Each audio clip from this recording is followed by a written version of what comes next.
All right. Well, welcome everyone. Happy Thursday, and thank you for joining the Falls Free Wisconsin Coalition State Quarterly Collaborative Meeting. Let's just start with some introductions in the chat and just a quick icebreaker. Do you prefer baseball season or football season? So again, just name and introduction in the chat. So for those of you that don't know me, my name is Suzanne Morley. I'm a health promotion program coordinator with the Wisconsin Institute for Healthy Aging, and I coordinate the Falls Free Wisconsin Coalition.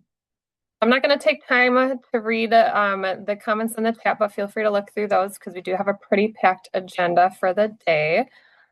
So I just wanted to introduce the agenda. We have a few different speakers, so I'm excited to welcome all of the speakers that we have for the day. We'll be talking about screening for falls risk, and then we'll go through some Falls Free Wisconsin Coalition updates, and then we may or may not have time for local updates towards the end.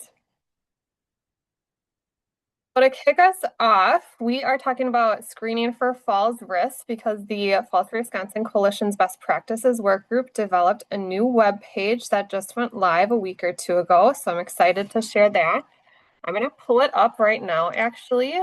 You may have seen it in the newsletter last week, but it's fallsfreewi.org/screening. And we were excited to be able to kind of develop and compile this resource for everybody to use as kind of like a falls risk screening 101. So, how to screen for falls risk. We have information here on the recommended professionals to screen for falls risk. And lots of resources on this page actually come right from the CDC study algorithm and the CDC study resource. So we have the links here to the algorithm, which gives additional information. I'm not going to go through it in too much detail. And then, of course, we know that if someone does screen at high risk for falls, we need to do some sort of intervention, not just, send them on their way, tell them that they screened at high risk, and then, not offer anything. So we also have a link here to recommended falls prevention programs that you can look at if you're not currently implementing. So some of the common assessments are linked here, and I'll just show you kind of what it looks like. It goes to a how-to guide, about a 1 to 2 page document, and then a 2-minute video for each of the recommended assessments that are common when screening for falls risk. And then we also have some other screenings to consider when you're working with individuals. Of course, depending on your scope of practice, you might be referring out to other individuals. And then there's also a state independent self-assessment that can be done online, or there's a printable brochure version. So the highlight of the meeting today is going to be hearing from all of the great organizations that are doing falls risk screenings and assessments throughout the state. So you can read about their assessments and programs and initiatives that they do to conduct those screenings, but I am going to pass it over to them now to share a little bit more information. So starting with our Portage County partners, so Dana and Sherry, go right ahead. Hi there, everybody. Thanks for having us today. My name is Dana Lawson. I'm the Health Promotion Coordinator for the Aging and Disability Resource Center of Portage County. And I am Dr. Sherry Bunyan. I'm a professor of physical therapy at UW-Stevens Point. I can't control. Can you advance the slides? Sorry, it doesn't work on our laptop. All right, so I'll just get started by kind of giving a little brief history of how our partnership developed. So in about 2022 is when it started. We were all kind of coming out of the pandemic and starting to bring our programming back up to speed. And we had announced the LEAF grant opportunities. So we decided to go for that. I kind of forgot to say, I also am the chair for the Portage County Healthy Aging Coalition. So that's what we focused on for that grant project. And through that, we work with a whole bunch of different community organizations. And through that, we offer an annual falls prevention event every year. And when we were doing the one in 2023, that's when I met Sherry from the Doctor of Physical Therapy program with UWSP.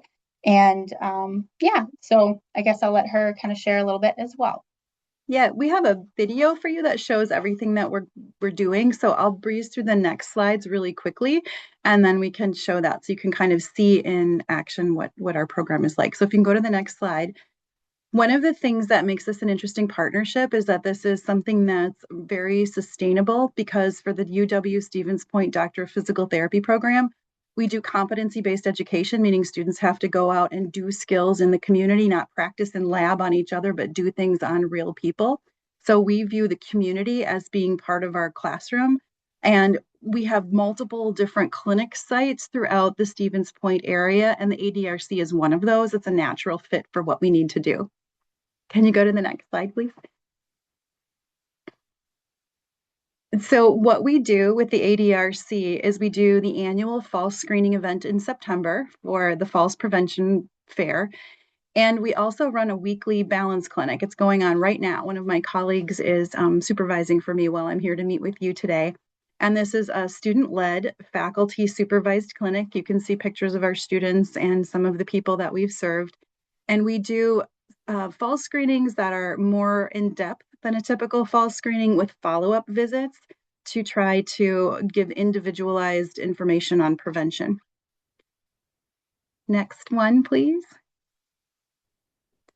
And so the two big events we have, this is the Falls Prevention Day that Dana talked about. The ADRC organizes this every year. Dana runs it. She should be a party planner in her past life. There's multiple community partners, including first responders, people from the community, other health organizations. And what we do, as you can see a photo here, we do screenings for about 90 participants during that time that we're here. We usually can't get in everyone who wants a screening, but then they come to that weekly clinic that comes after. So that, if you go to the next slide. So this is our weekly balance clinic. We come every semester, every week that the school is in session. So while we're in our semester, except for finals week, we come to the ADRC and we do screenings. We do individual follow-ups and progression of different exercises and activities. We currently have 2 tracks within that program. One is you come once and you get screened, and we give you come the next week and we give some tips and pointers and individual exercises. The other track would be if someone has a more significant problem and they're not eligible for rehabilitation in the community, then we would see them for additional visits and do more of like a traditional physical therapy outpatient service for that. And so the partnership is nice. I have workload release for this from my program, and the ADRC gives us space in their building, and they also are good at recruiting participants for us. So if you want to go to the next slide, the big impact with this is that since 2023, when we did that first fall screening, I went back and I looked at our records. We've done screenings for over 350, I say encounters, because a few people have come twice, they've come back more than once. And Dana will tell you there's usually a waiting list. There's she helps recruit people for us. So there's more engagement between our students and the seniors in Portage County. And we also have a good partnership now between our 2 organizations. So this is mutually beneficial to everyone. And if that's the end of the slides, I know we have to be sensitive to time, but we do have like a short 3-minute video if that's something that would interest everyone to kind of see it in action. If you were to fall, this is exactly where you would want to be, because we're here to catch you. We are here at the ADRC for our Falls and Balance assessment screen. They're doing this as a part of their Fall Prevention Day. We're here doing balance and gait assessments. These allow PT students to get hands-on experience with patients, but then also the patients themselves to be able to get information from people who are learning how to become physical therapists and getting them out moving in the community. Coming into it, we practice all of these like different gait analysis and like balance screening tools in class, but we don't ever get the hands-on experience until like you're actually with people, and these people are voluntarily coming in to practice these. So it's like a little bit of nervousness on both ends. But I think as you're nervous, but then they come in, you just kind of talk with them, you get to hear their story, and we also get to like quickly get through this assessment to get to know them. The main reason why I appreciate this is because it's bringing this help to our participants. Just seeing how it benefits the participants that matters the most, and so it's just been amazing to see that. They really appreciate all the attention that they get. They just get, that one-on-one attention. People were appreciative of how in-depth it was and how it was helpful. We would like to be able to continue this partnership and have it be an ongoing thing, just because there's a need for it, and so many people are asking and signing up for it. And I mean, we've got repeat visitors, so I mean, it's an amazing program. It's amazing in a way, because they got my confidence and they had me doing things I didn't think I could do, which is a lot. Before I had this problem, I was walking anywhere from 10 to 20,000 steps a day. And I went down to anywhere from 400 to 600 steps a day, and that was it. And then I started with Dana, and she ended up giving me the form for this first deal, and I signed up. And she signed me up. I came, and it took over half the test before I had the confidence to even try the things they were trying to get me to do. And then after I tried, even like today, I failed a lot of them. And like he says, you're really slow. He says, but everybody has their own pace. But I'm a lot better than I was for quite a while. And even now, I just checked on, they have another program that's coming up. And I like working with them because they try to do things for me. This is just one more outreach that we have. We also partner with the YMCA for our orthopedic clinic, but this is just another side that you don't really see out in the real world too much, and it's nice that we're able to offer that to our community.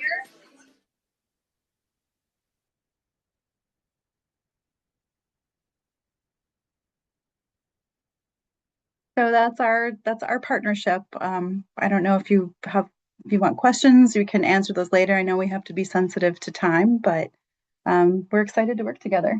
Mm-hmm. Yeah, thank you both for sharing. We'll save some questions till the end, but if you do have any, feel free to throw those in the chat. Really cool to see the video and the impact to the participants, so thank you for sharing that. All right, I'm going to move on now to Jenna, who's going to share about the balance screenings that they do. So Jenna, if you want to go ahead and introduce yourself and all of the amazing things that you do, that'd be great. Yeah, I am Jenna Packer. I'm an OT at Orthopedic and Spine Therapy. We have clinics kind of all throughout Wisconsin, centralized in the valley, north up in De Pere and Lakewood, east into Brillion, and west kind of out in Wapaka and Clintonville and New London. But our occupational therapy program started here just a couple years ago. And as OTs, we have this heart for community education and, of course, prevention and kind of finding our space in this outpatient orthopedic setting. And it was an idea that came up from another OT, not myself, to host these free balance screenings right here in our clinic. So we partnered with primary care providers in the area. And then as of late in the last year with the Mary Beth Nienhaus Activity Center in Appleton, which is a non-for-profit, who hosts a lot of the ADRC events like Stepping On and Mind Over Matter. And what we do is use the studies program to host these free balance screenings to the community so they can sign up and meet one-on-one with us. We actually block 30 minutes of time. So we spend a lot of time with these folks as they come in, really gathering some subjective information from them, learning about their home environment, their setup, what brings them in. We do the false efficacy scale as well, just to kind of have that open conversation of what even brought you here in the first place. And then based on their scores, if they're kind of deemed a high fall risk because they're failing all of the studies assessments or they're at that 50-50 mark, we might recommend them doing a 1-to-1 occupational therapy plan of care, in which we will work with their primary care providers to just kind of say, we think this care is necessary based on their leg strength and the scores that they're showing. And we've seen quite a few people, probably 50% of our clients that come in will end up doing a plan of care with us. And there's very few people that don't get better or do better.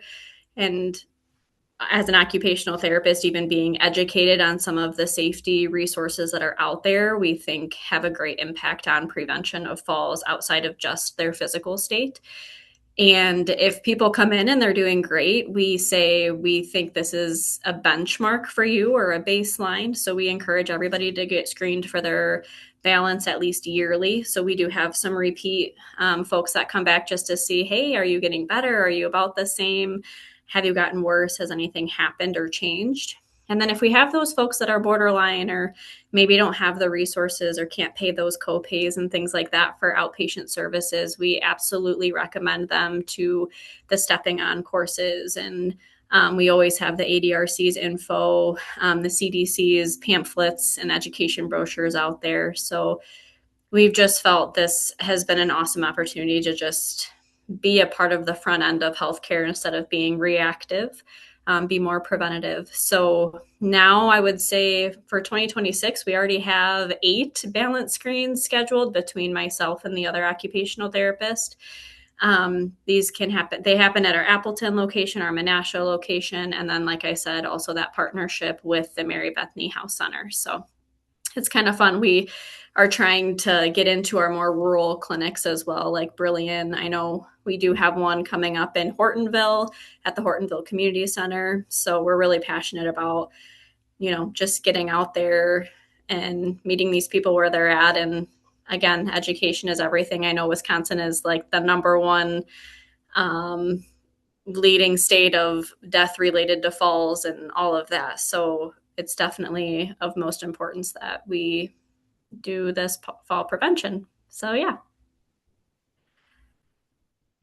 Thank you so much, Jenna, for sharing. I love how you say it's like a baseline for people that, maybe aren't at high fall risk, but they can come in and kind of see how they're improving or doing over time. Mm-hmm. Thank you so much for sharing the work that you do at our orthopedic and spine therapy. All right, we're kind of doing rapid fire here. So it looks like Nate, you are up next. If you would like to share, if you're able to, about what you do with the mobile integrated health unit. Hi, all. How are you doing today? Are you able to hear me okay? Yes, we can. All right, perfect. Were you able to get my presentation in time? I'm sorry I sent that late. I did not get that. Okay, 1 second. I can try and get this up real quick. I apologize for this. Let's see if this will work. Oh, no, it's going to make me register. Anyways, I'll just jump into it because I got this information pretty much memorized. My name's Nate. I'm with the Menominee Falls Mobile Integrated Health Team. I am an RN and a community paramedic in our region. We first were established in 2023 to address the growing call volume within the villages of Menominee Falls and Lannon. We were directly looking at those people who were highly utilizing 911 services and at risk for chronic readmissions. We got partnered up with the Frederick Menominee Falls Hospital to join the Coverdell Stroke Program, and that's kind of what really launched our program forward in 2023. So since then, we've visited over about 300 or so patients just in a mobile integrated health capacity. Using about 6 to 8 community paramedics, community EMS practitioners within our team. We're consistently growing, but we have expanded from 6 to 8 practitioners. And so what our program goals are is that we move to improve health outcomes among our village residents by addressing social determinants of health. From there, we're trying to enhance our community health literacy by collaborating with community partners to promote healthy lifestyles, address local health disparities by connecting residents with appropriate resources, and then ultimately trying to reduce the money spent on healthcare as a result of proactive and reactive patient-centered care by aiming to promote education, prevention of chronic disease, condition exacerbation, and reducing hospital readmissions, and providing much-needed resources to our vulnerable community residents. So with that, what we started off working at our some community engagement events in our local area. We had some adult home safety fairs at our senior center, as well as the Menominee Falls Library. So we would go and put on home safety presentations there. From there, we jumped into some education regarding chronic disease risk reduction methods and completed life files, which were completed to identify key demographics for patients, discuss emergency contacts, specifically powers of attorneys, medical history, medication review, and advanced directives. From there, we developed into social assessments, and we were able to complete these visits in home, in the comfort of their own home, where people might be a little bit more open to explaining their current situation, in addition to us as the or community EMS practitioner being able to visualize within their home, which is something that isn't able to be done in a clinician's office or anything like that. So we're able to have a direct visualization of maybe fall risk issues that might be contributing to chronic falls or something like that.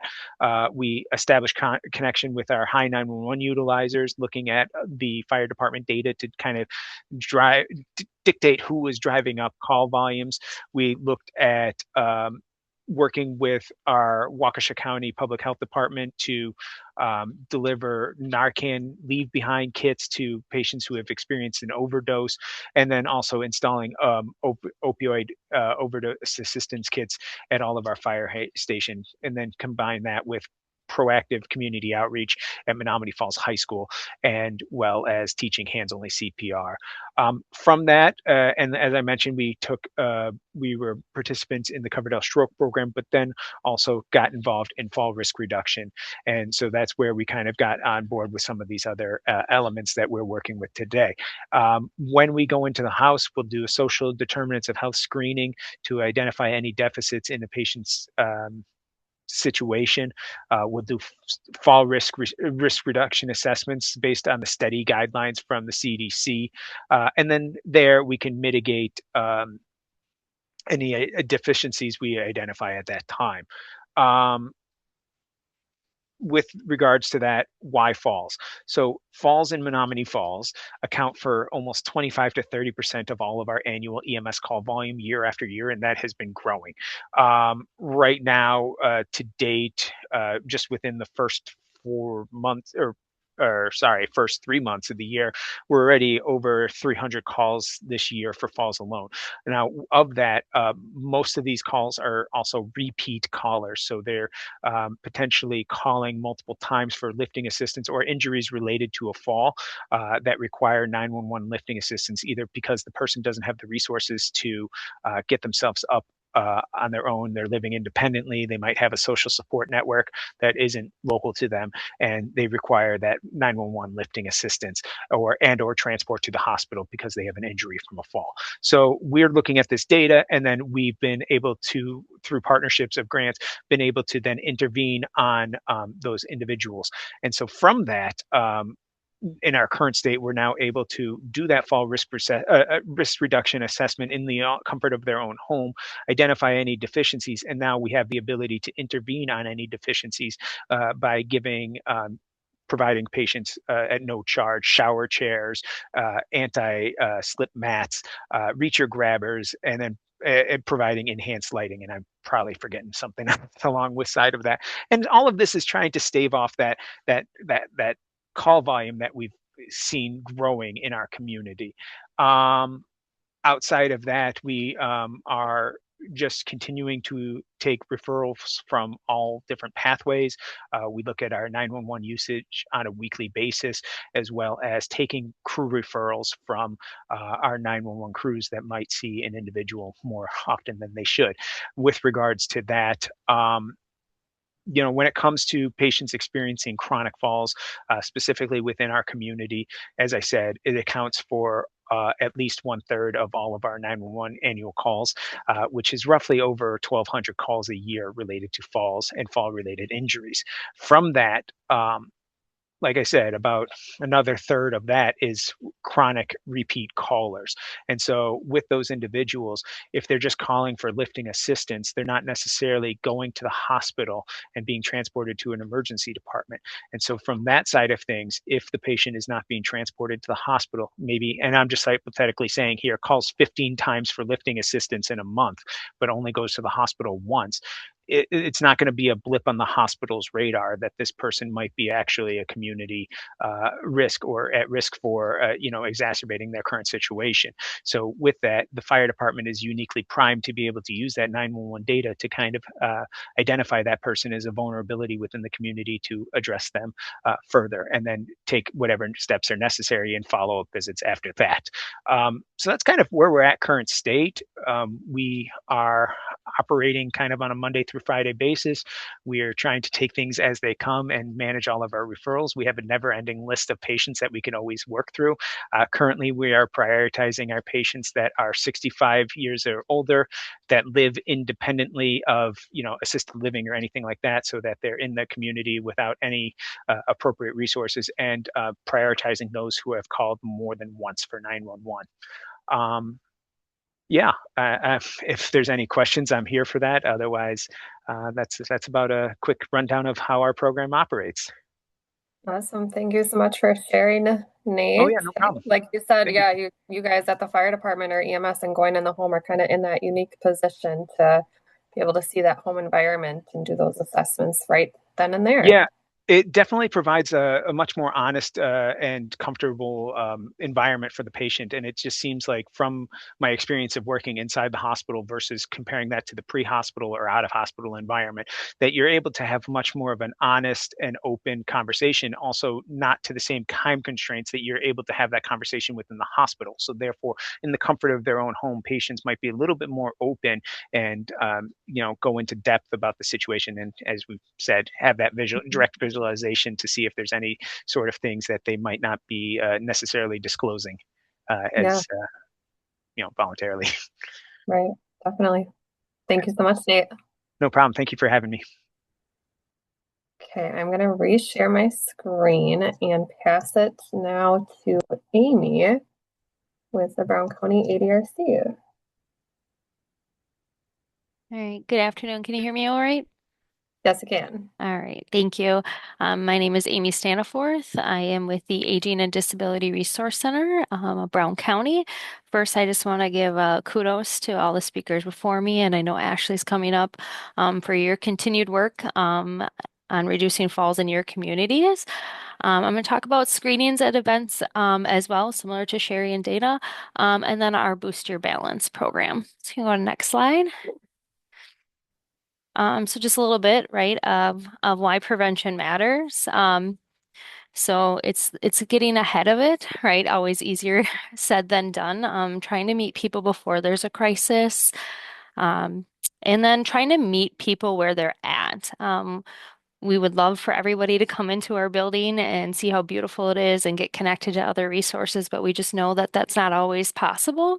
So really trying to get out into the community, especially rural areas where we can provide this education and screenings as well.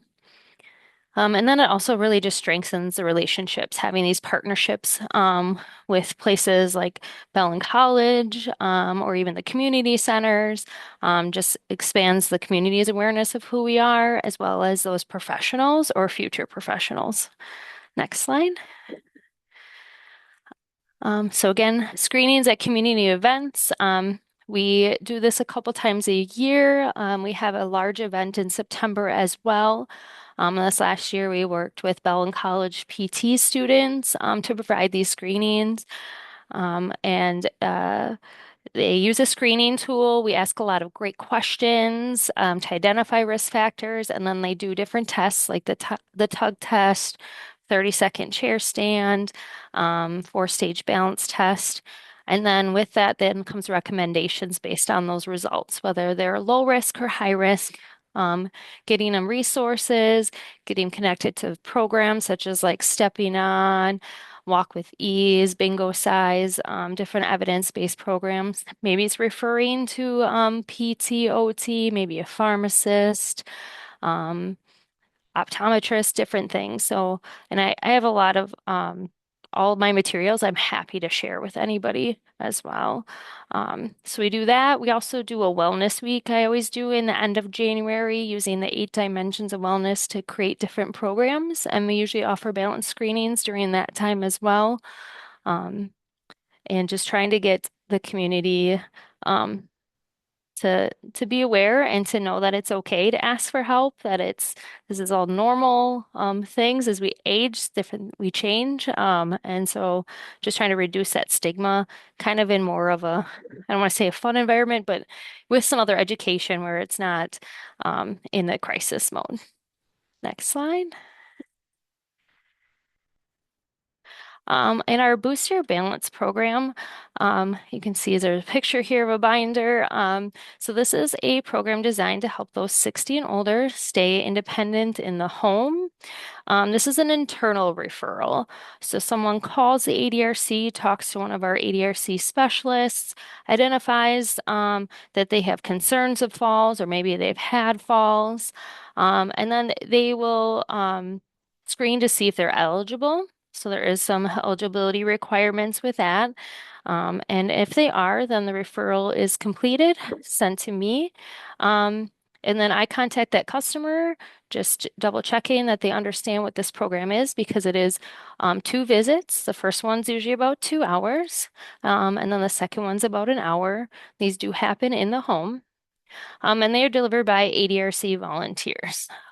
So they're either retired nurses, doctors, but mostly I work with the Medical College of Wisconsin, so year 1, year 2 students. And then they help me recruit a new student as they are moving on. So it's a wonderful collaboration that we have with them.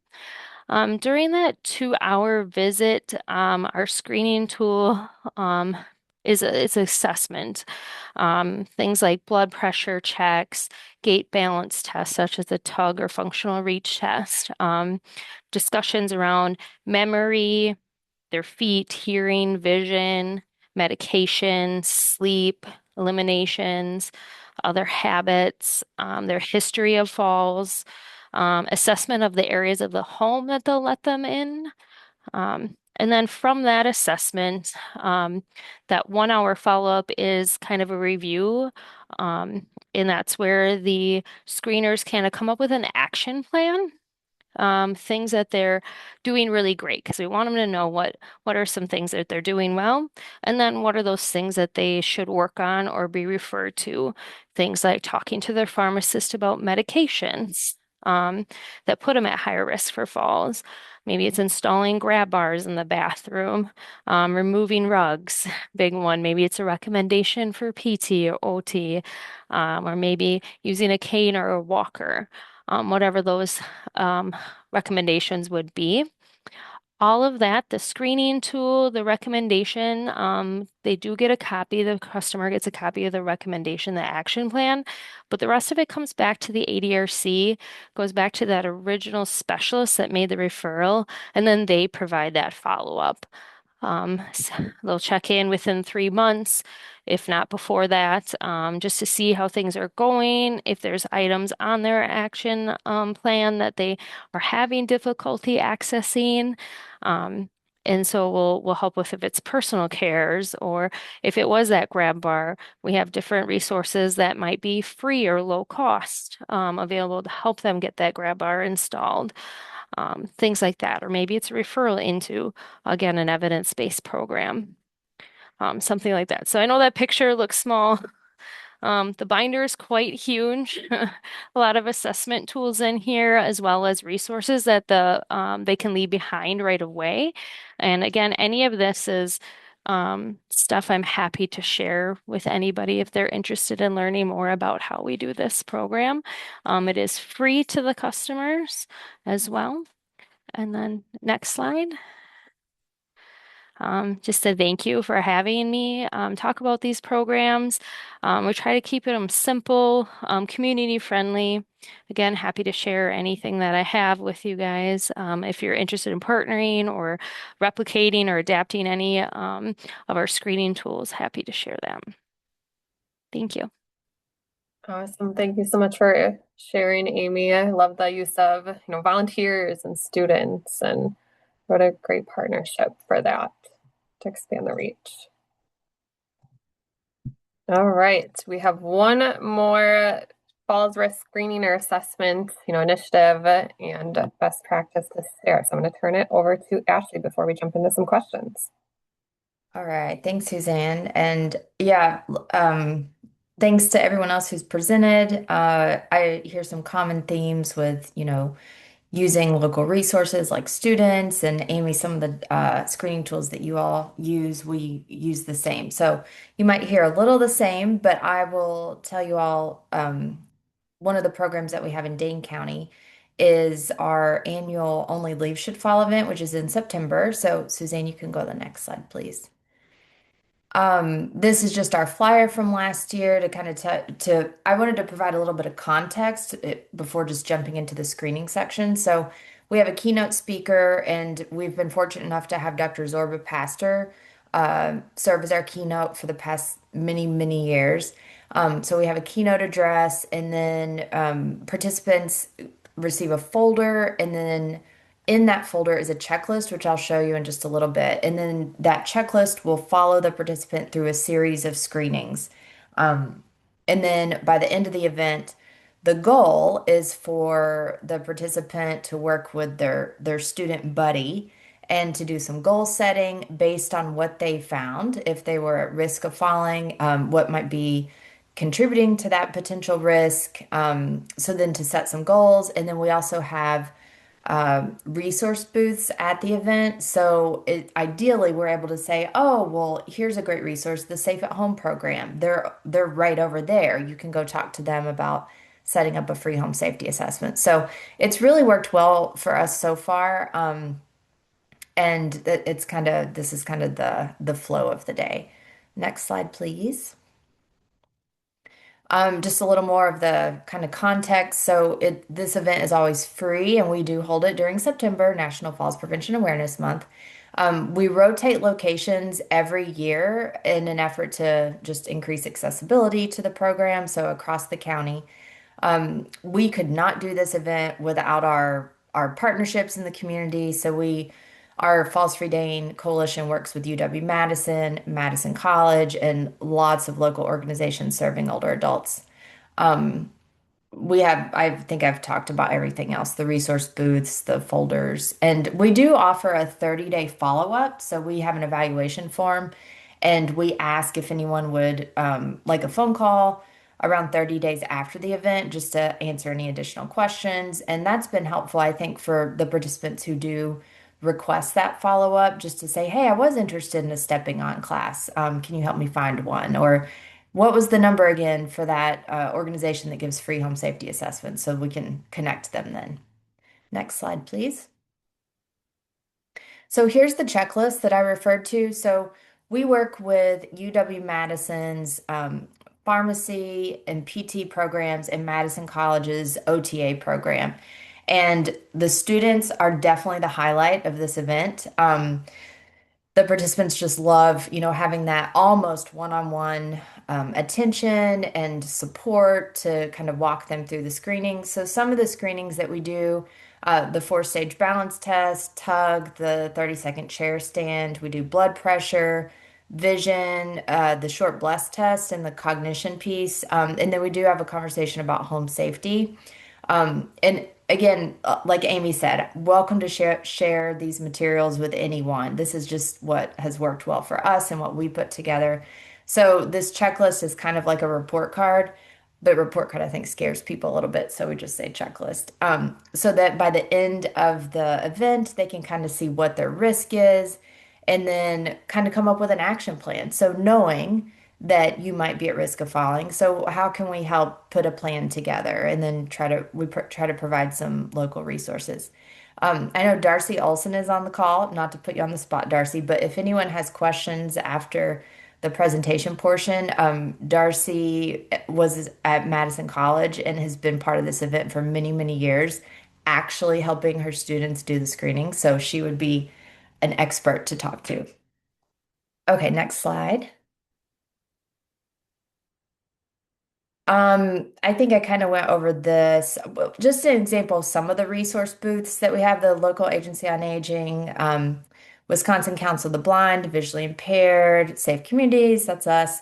The Safe at Home program that's offered through SAIL, ADRC, the Car Fit program, MSCR, which offers a lot of older adult fitness programs, Hearing Loss Association. Wherever we have the event, we always invite the local senior center for that community to participate and be involved, and other members of our coalition. Next slide, please. And I just added a couple pictures. So on the right, those are a couple pharmacy students who are doing a brief medication review. And then on the left, I think that's probably the 30-second chair stand test in action. So that just to kind of give you a picture of what it looks like day of. There's a lot going on day of. It's really fun. Next slide, Suzanne. And I think that's it. Yep. So happy to answer any questions. And again, like Amy said, thanks to all our partners across the state doing this very, very important work. And Suzanne, thanks for providing the opportunity to learn from one another. Awesome. Thank you so much for sharing, Ashley. Again, a really good partnership with local students with your event. We do have time for questions. So if anyone has any questions for Dana or Sherry or Jenna, Amy, Ashley, or Nate about any of the screenings or assessments that they all do, we'll leave it open now. You can either come off mute or throw it in the chat.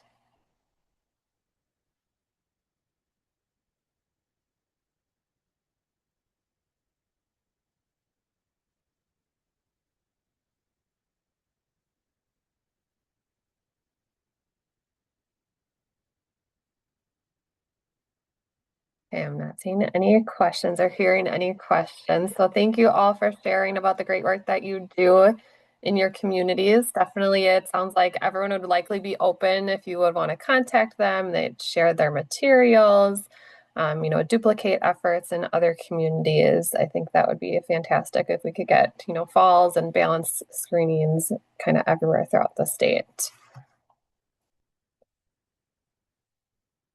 I am going to jump now to some Falls for Wisconsin Coalition updates.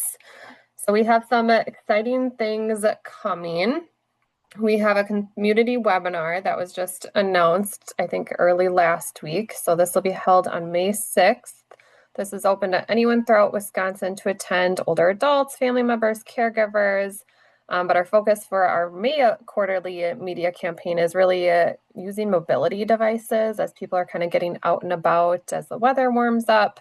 So we'll have someone talking about walking poles and some other mobility devices on the webinar on May 6th. So there's a link there, and this will all be sent out in the recording as well. But feel free to share the flyer in your local communities, share it on social media. You could also watch party if you wanted to, but really encourage people to attend that.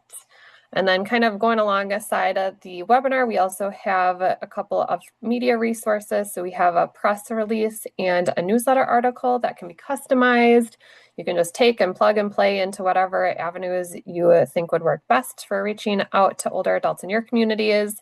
And then also a social media campaign that has graphics and then suggested text for Facebook or Instagram or whatever social media that you use. We also just recently released a home safety guide. So this goes into some different resources for older adults throughout Wisconsin to get those home safety assessments that some of the people on the call talked about already today. And then also, if some modifications are needed, where to get some of those home repair resources. There's information about independent living centers and local coalitions, other resources that people can explore all throughout the state to kind of improve safety at home, since we know most falls do happen at home. So this is a 9-page guide. The link to that is on the screen. And again, it'll be sent out with a recording, and it can be shared as a link. It's right there on our Falls for Wisconsin website, or it could be downloaded and printed as well.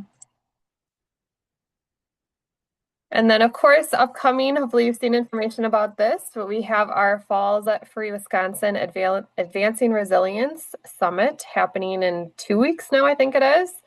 So It's a virtual summit, 2 half days, April 21st and 23rd. And we encourage you to, even share with your local colleges and universities, state and local representatives, healthcare EMS partners, really encourage individuals all throughout the state to attend. We have some great speakers lined up that are going to be talking about things like resiliency and mobility and falls prevention programs that are available, medications, nutrition. We have some great panel discussions lined up, so I encourage you all to attend that. And then we also just recently put out our year-end report. So we did a lot of great things in 2025. Kind of hard to believe we had so many things happening until we put it down on paper. But it just kind of goes through, our funding summary for the coalition, work group reports, so what the best practices, advocacy, data and awareness work groups were up to. And then there's also reports on there about, our reach of our website and social media and things like that. So if you're interested, you can check that out on our website as well.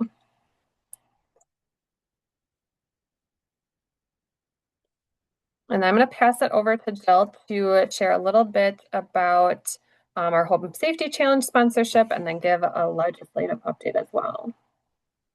Good. Hi, everybody. Jill Rankin. I'm the Executive Director for Wisconsin Institute for Healthy Aging. And working alongside Suzanne and all of you to really work on sustainability of the Falls Free Wisconsin initiative. So part of that is finding ways that we can get more investment, not just financially, but different partners involved in our work and promoting our work. So one way that we are ready to launch and piloting is taking a look at the Home Safety Challenge, which is on the fallsfreewi.org website.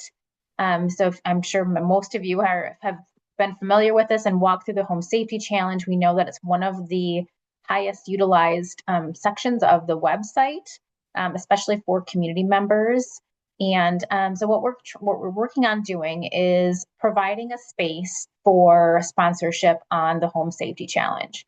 So we want to be very thoughtful about who the sponsors are and making sure that their work aligns with the work of Falls Free Wisconsin. So this isn't going to be available to everyone. We're going to have some sort of application process for folks, for individuals, organizations, companies to be a sponsor of the Home Safety Challenge. But essentially what it will look like is having you can see very small on the screen here, but right next to the Falls Free Wisconsin logo, there will be a logo option for each room of the Home Safety Challenge. So companies, organizations that have a high investment into fall prevention and or have services and supports that are available for people to help make their home safer are really good targets for this sponsorship opportunity. So each room is going to have the ability to be sponsored.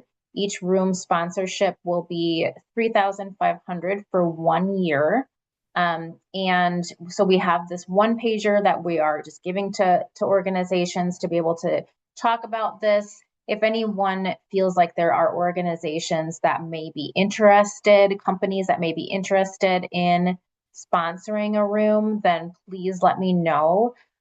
We really want to stay away from companies, organizations that serve maybe just one small part of the state, because this is going to be looked at statewide. So I would say if somebody has, a more regional service area or statewide, they would be really good candidates to be potential sponsors for this Home Safety Challenge.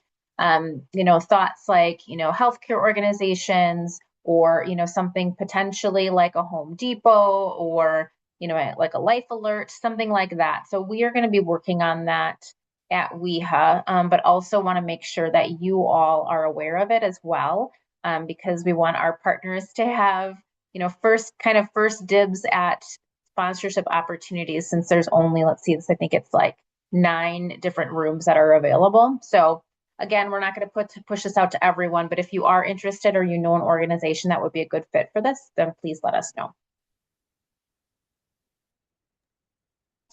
And then I think I can also provide an update on the legislative piece of things too. I don't know if you had a slide for that, Suzanne. That's fine if you don't.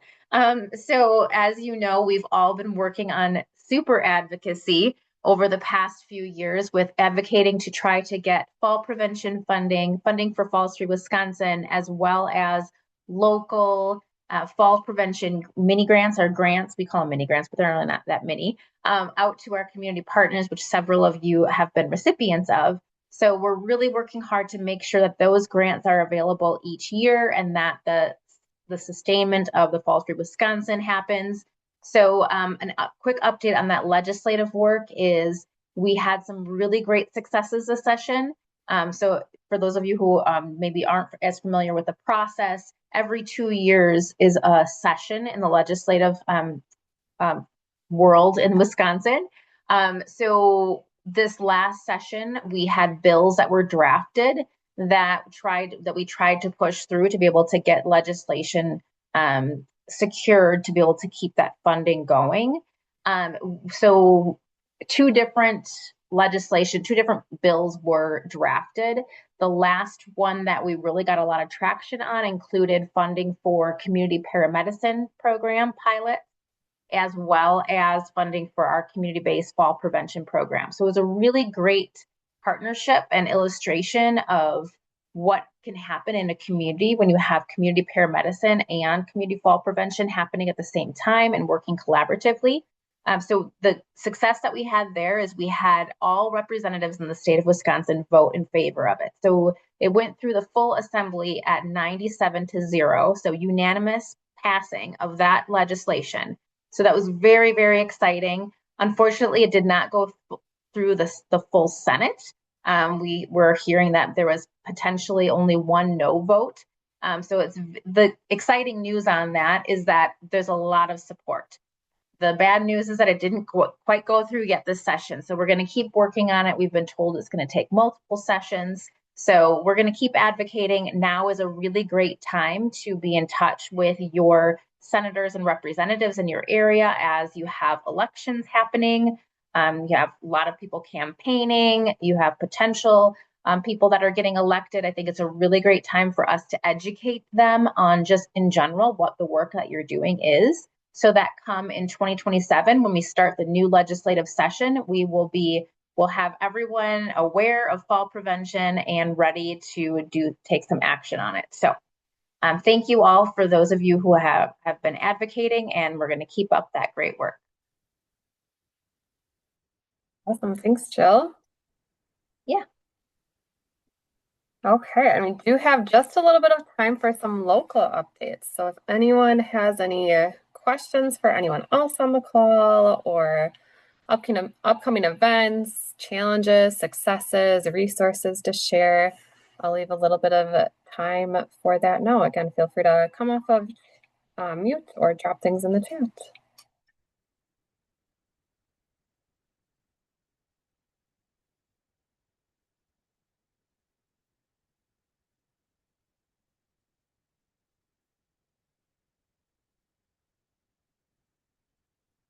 And if no one has anything, I do have a question for all of you. So with the home safety challenge that Jill was just talking about, Jill and I are presenting about the home safety challenge at the National Council on Aging's Age Plus Action Conference next month. And I really want to hear more about how everyone is using the home safety challenge in your local communities. I know some people use it during Falls Prevention Awareness Month. I've heard of individuals using it and, assigning it as homework to students and using it with family members and things like that. So if you are using the home safety challenge in your community in any capacity, I would love to hear about that. You can either throw it in the chat or shoot me an email too. So this past year, at our Falls Prevention Day, I had our intern host a little kind of mini session or mini virtual challenge in a room that was off to the side for participants to go in and then go through the challenge with her. And that was really successful. So we would hope to do it again and maybe do pop-up events as well. Awesome. Thanks for sharing, Dana. Mm-hmm. I see Amy in the chat have used it the same. Cool.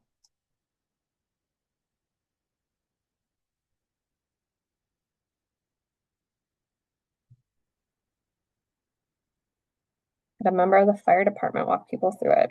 Love that idea.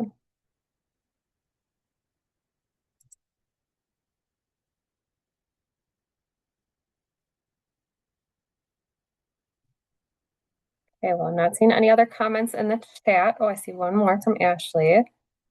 Promote it in community-based presentations. That's good to hear. Thanks, Ashley. Okay, well, with that, thanks everyone for joining our meeting today and for all of our speakers. I wanted to thank our 2026 Falls Through Wisconsin sponsored UW Health and funder Trillium Foundation as well. We'll hope to see everyone at the summit in a couple of weeks. Otherwise, our next quarterly meeting will be held in July, and the recording for this meeting will be sent out by the end of next week. Thanks, everyone. Thanks, everybody. Have a great day. Thanks, Suzanne.